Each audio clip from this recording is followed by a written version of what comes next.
O yan, kain na tayo. Corned beef, langgunisa. Hello guys. Ayan, ito ang ating kakainin pananghalian. Kasi may natira ditong isang hotdog at saka naglagay ako ng langgunisa.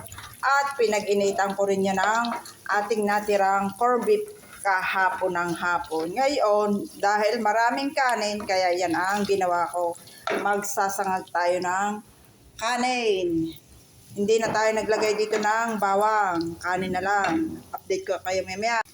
Ayan, nilagay natin yung ating kanin. Pero hindi na ako mag-a-add ng asin. Dahil may lasa na yung ating langgunisa at pinag-initin din yan. Kaya ito na lang at paiinitin.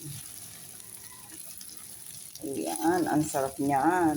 Ito yung ating pananghalian, sinangag. Tanghali na.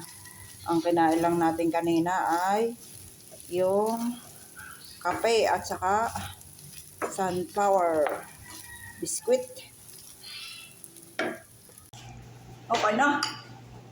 Hali na. Oo, nasubos sa inyo. Up. Ay, ganun naman. Hindi pa tayo ang damit. Wala na, tagulan.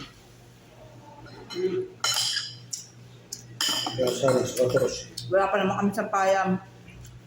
Sinasabi ka sa mga bintana.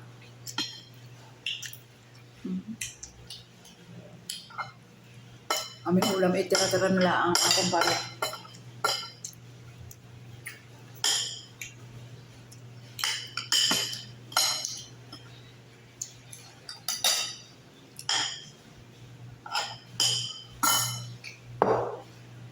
Parang naulan na naman.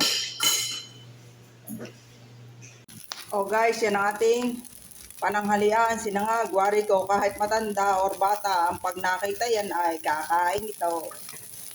O siya, paano yan? Kakain na tayo. Thank you for watching guys. Bye bye, God bless.